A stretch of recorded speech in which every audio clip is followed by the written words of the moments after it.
Join us on another adventure with Wild and Free, Interior Alaska.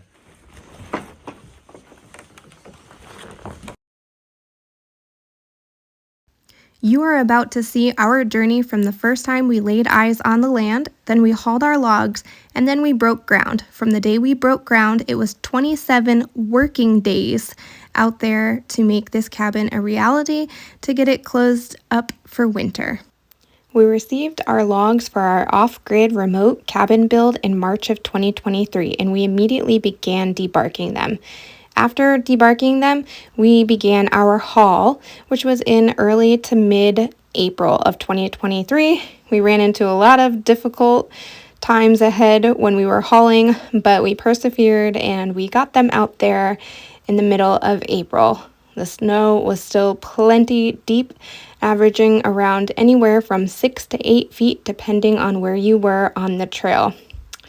After we got them all to the trailhead, we waited until the snow melted, which was June, and we began hauling all of the logs again down in groups of anywhere from 3 to 6 logs to our property location. Once we got them all hauled down, we were finally able to start clearing the land, which was a lot of work as a lot of trees needed to go in the dense forest area. After that, we were able to start breaking ground. So in June, we dug our first hole and started setting our foundation blocks. And we progressed weekend after weekend as we have full-time jobs back in town 100 miles away from this location, which also has an additional 6 miles off-road to get there.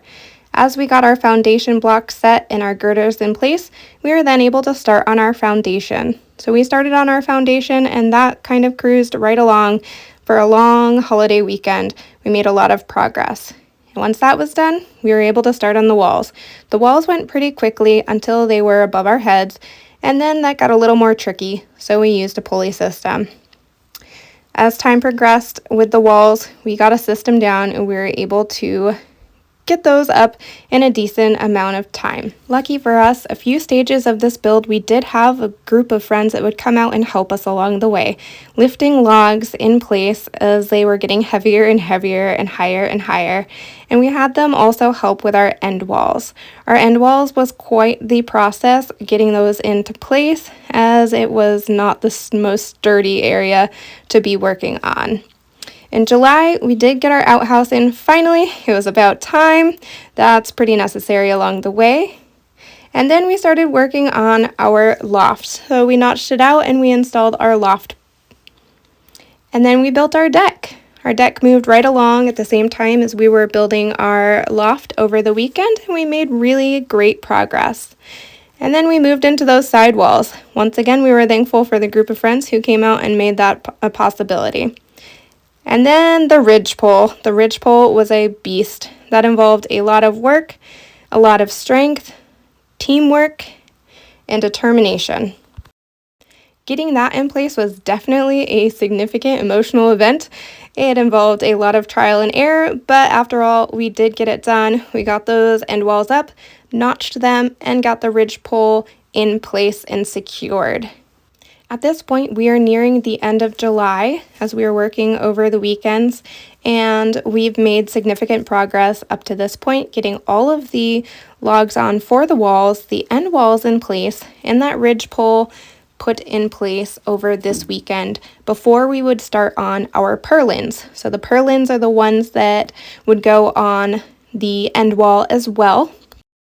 After the ridge pole was up, we needed to cut those end walls so that we could find our pitch and then notch out and install the purlins that would be supporting the roof as well. We did have to take a little bit of time and spend it clearing the land further and further, as we did have some threat of wildland fires in the area, and with the slope it was really important that we increased our fire barrier, as nobody can get out there other than our smoke jumper team to potentially save our cabin, and it's really on us. So we did take some time to do that, but we eventually got those purlins up, and now it was a race against the snow. With the final purlins in place, now that it was the end of August, we could finally start and work on the roof before the snow comes. So we weren't able to start on the roof until the very beginning of September. and we started by placing the tongue and groove on those purlins and ridgepole. Yes, it did snow. It snowed very hard, but we did make great progress. We got that tongue and groove up, and after the tongue and groove, we were able to lay the vapor barrier.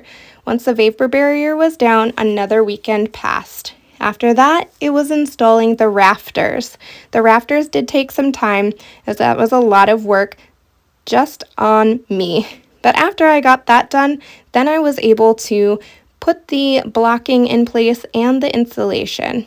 After that, I was able to move forward with the stringers so that we could support ourselves while we installed the metal roof.